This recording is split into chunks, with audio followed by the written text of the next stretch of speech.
You moving to Knoxville and you're not sure how to do it or where to start, in this video I'm going to share with you 8 things you should do before moving to Knoxville, and we're going to get started.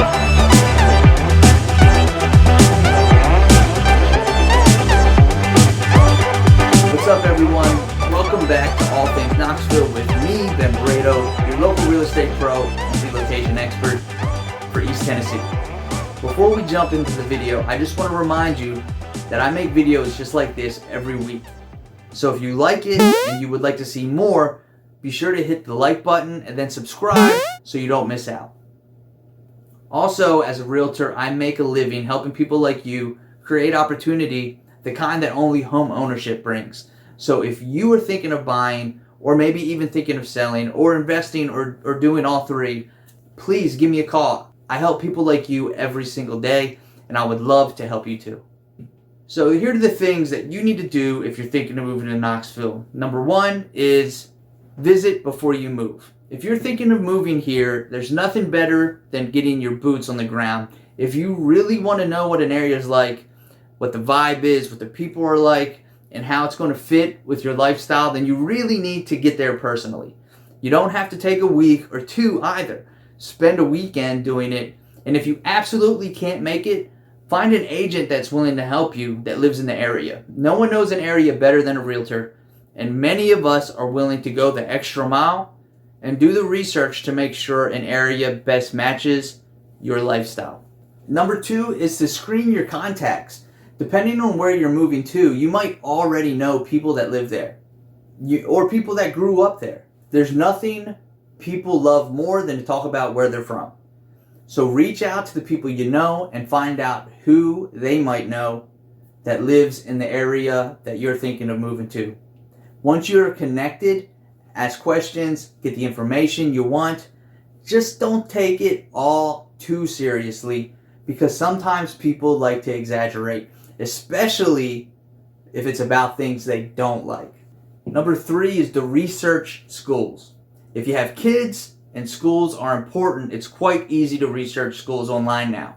You can do it by just jumping into Google and typing up, school systems in Knox County, and all that information will be right there at your fingertips.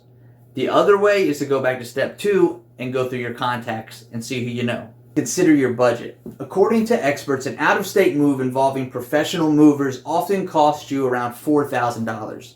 If you decide to save some money and go the DIY route, then you'll still have to put up plenty of money on supplies, a moving truck, and lots of expenses, little expenses like gas, food, and time off work.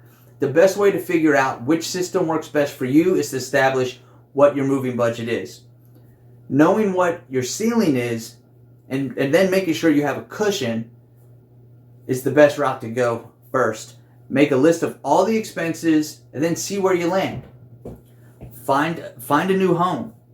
Are you renting or are you buying? Maybe you're going to go stay with a friend. Either way, you need a destination once you're in that moving truck, so make sure that you have that part figured out. Forward your mail.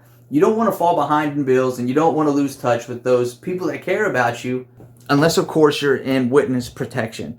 Then definitely don't forward your mail then.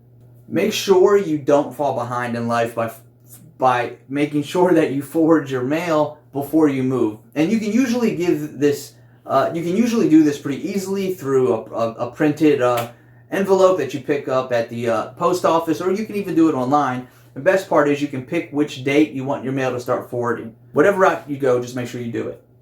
Moving out of state means you're going to have to get a new driver's license. But what other licenses and fees might you have to pay? If you have pets, you'll need to get a new pet license for each one. Or your car might require new parking passes or registrations requirements. You'll certainly need a new license plate. Luckily in Knoxville, you don't need any of that stuff except the license and the license plate. But it's always easy to reach out to the Knox Utility Board and find out what you need from them. Listen, are you buying in Knoxville? Maybe you need some stuff done before coming. One of the hardest things you might face is finding trusted vendors and professionals to work with.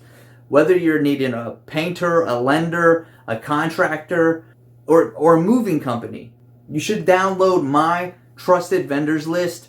My list is vetted with professionals that I have worked with personally and on a regular basis.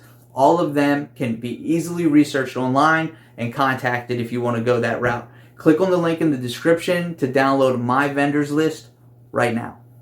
Sell your house. Obviously, if you own a home, you're going to have to sell your house before you actually move.